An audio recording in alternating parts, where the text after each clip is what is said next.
Men who had served the Sultan now displayed as warnings. Some had been dead for weeks, reduced to skeletons and rags. Some were fresh, days old, still recognizable. The smell was overwhelming, choking, death and decay hanging heavy in the hot air. Flies swarmed in black clouds, crows and vultures perched on stakes, feasting on rotting flesh. The Ottoman columns slowed involuntarily as they passed through. Men turned their faces away. Some vomited.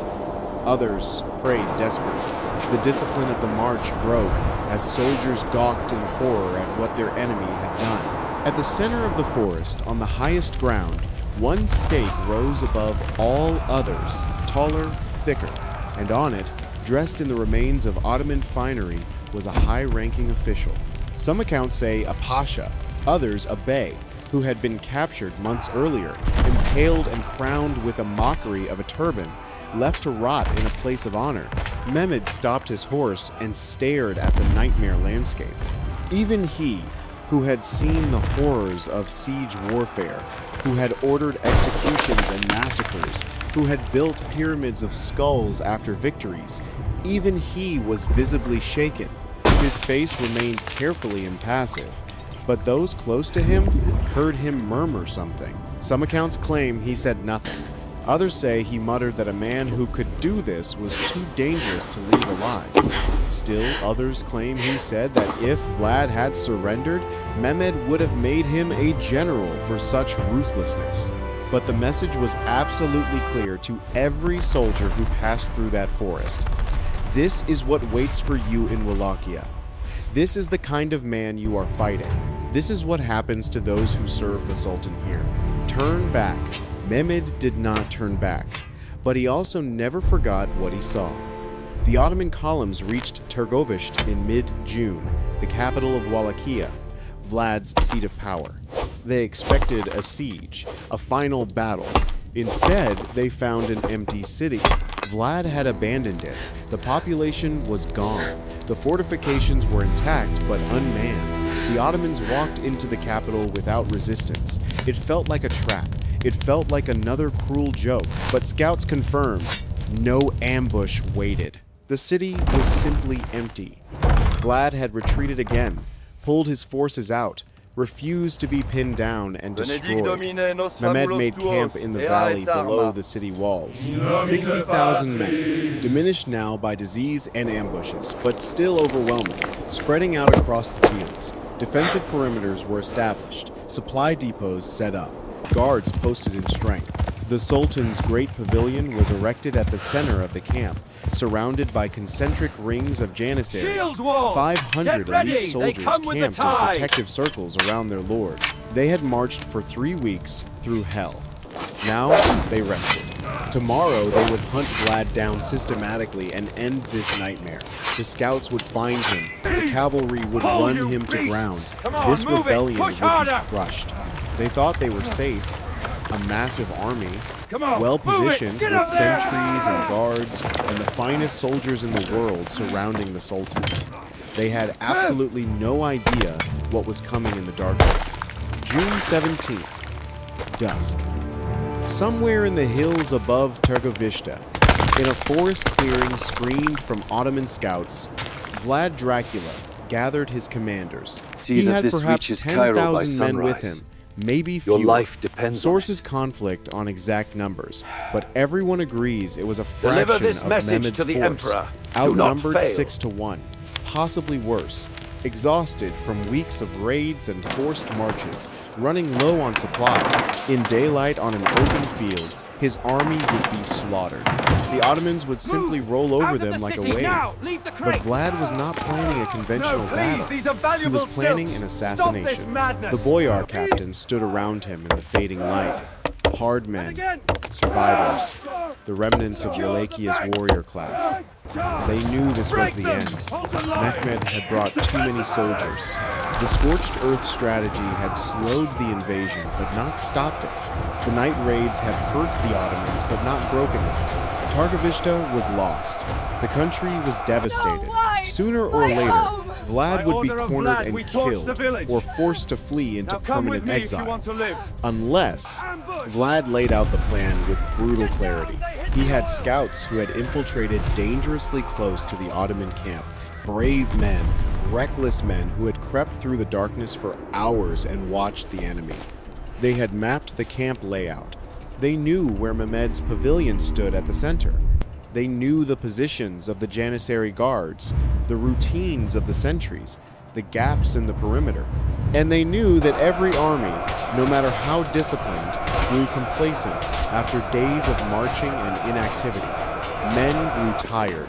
Watches became routine. Attention wavered in the darkness.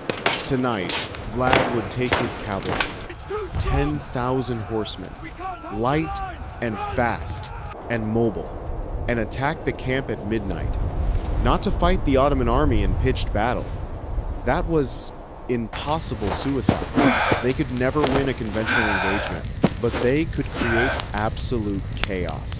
They could kill thousands in the confusion and darkness. Can we just lean for a bit? And if fortune smiled, if God willed it, this wall if they goes could on just forever. get close enough through the chaos, they could reach Mehmed's tent and kill the Sultan. Cut off the head, and the body would collapse. Kill Mehmed, and the Ottoman Empire would tear itself apart in a succession crisis. His sons were young, barely out of childhood. His generals would fight each other viciously for the throne. The invasion would crumble. The Ottomans would retreat, leaderless and broken. Wallachia would be saved. It was a desperate gamble, tactically insane, essentially suicidal. The chances of reaching Mehmed were vanishingly small. The chances of surviving were even smaller. But Vlad had already accepted that he was not going to win this war by conventional means. Wallachia was too weak. The Ottomans were too strong. Better to die trying to kill a sultan than to surrender and be executed as a rebel. Some of the boyars thought he was mad. This was suicide. They would all die for nothing. Others saw no alternative. Wallachia was lost either way. The Ottomans would hunt them down eventually. At least this way they would make history. At least this way they would make the conqueror bleed. One commander asked the question everyone was thinking, "My lord, even if we succeed in killing Mehmed, how do we escape? We will be trapped in the middle of their army." Vlad looked at him, his eyes cold and empty of illusion. "We don't escape," he said flatly. "We die. But we take the Sultan with us. And Wallachia lives." Silence. Then slowly, the commanders nodded. They understood completely. This was not a raid. This was a sacrifice. They would ride into the Ottoman camp, knowing they would not ride out. But if they could kill Mehmed, if they could achieve that one impossible thing, their deaths would matter. Their names would echo through history. As night fell completely, Vlad's cavalry mounted 10,000 horsemen, perhaps fewer, lightly armored, chainmail at most, leather for many, armed with swords, lances, bows, axes. They checked their weapons in silence, tightened saddle straps, said prayers. Some carried icons, kissed them, tucked them away. Others simply stared into the gathering darkness, faces grim, resigned, determined. They knew the terrain. They had lived here all their lives. They knew every valley and forest path. They knew the darkness like brothers. And they knew that in 3 hours they would either be heroes or corpses piled in an Ottoman camp. Midnight. The Ottoman camp. Most of the 60,000 soldiers were asleep, exhausted from the march, from the heat, from weeks of constant tension. Guards walked the perimeter in pairs, watching the forests to the south and the open ground. They were alert. The ambushes of the past weeks had taught them caution, but they were watching for attacks from the forests, not from the hills to the north, not from the direction of the abandoned city. The enemy was supposed to be scattered, hiding, afraid. Mehmed's great pavilion glowed faintly at the heart of the camp, surrounded by concentric rings of janissaries. 500 elite soldiers, perhaps more, camped in protective circles around the Sultan. The finest warriors in the empire, men who had never known defeat, men who would die before they let harm come to their lord. Vlad divided his cavalry into 3 main strike groups. 2 forces, each about 3,000 strong, would attack from the eastern and western edges of the camp simultaneously. Their job was to create maximum chaos, slash through tent lines, set fires, kill anyone they encountered, make noise, make the Ottomans think the attack was everywhere at once, draw forces away from the center toward the perimeters, and Vlad himself would take the remaining 4,000 cavalry, his best men, his personal guard, the most loyal and skilled warriors in Wallachia, and drive straight for the heart, straight for the pavilion, straight for Mehmed. The timing had to be perfect. If the diversionary attacks came too early, Ottomans would have time to organize. Too late, and Vlad's central thrust would hit prepared defenses. It had to be simultaneous, overwhelming. At some prearranged signal, perhaps a horn blast from the hills, perhaps simply the movement of shadows, the attack began. Wallachian cavalry erupted into the Ottoman camp from 3 directions at once. The first the Ottomans knew of the attack was the thunder of hooves and the screaming. 10,000 horsemen coming out of the darkness like a nightmare made flesh. War cries in Romanian that most Ottomans didn't understand. The clash of weapons, the crackle of torches being thrown onto canvas tents. The Eastern Strike Force hit first. 3,000 horsemen slamming into the Ottoman camp's flank like a hammer. They came fast, driving deep into the tent lines before guards even realized what was happening. Sentries were trampled or cut down before they could sound alarms. Tents collapsed as horses crashed through them. Soldiers stumbled out, half-dressed, weaponless, disoriented, and were cut down where they stood. Fire spread rapidly. The Wallachians carried torches, throwing them onto tents as they rode. Canvas burned fast. Within minutes, entire sections of the camp were ablaze. The flames lit the darkness, casting wild dancing shadows. The Western Strike Force hit seconds later. More hoods, more screaming, more chaos. Ottoman commanders stumbled out of their tents, trying to understand what was happening, trying to organize response. But in the darkness and confusion, orders were lost. Drums beat frantically. Horns blew contradictory commands. Some units formed defensive squares, others scattered in panic. And then Vlad hit the center. 4,000 cavalry, the cream of Wallachia's forces, driving straight through the heart of the camp toward the glowing pavilion. Vlad himself at the front, leading the charge personally. His boyar captains around him, his best warriors. The outer Ottoman lines crumbled. Azovs and irregular troops, caught by surprise, simply broke and ran. The Wallachians rode over them, through them, leaving broken bodies and chaos. They crashed through supply depots, trampled past abandoned cook fires, smashed through wagon trains. The Sipahi cavalry tried desperately to rally. Ottoman horsemen, armored and skilled, scrambled to mount and form ranks.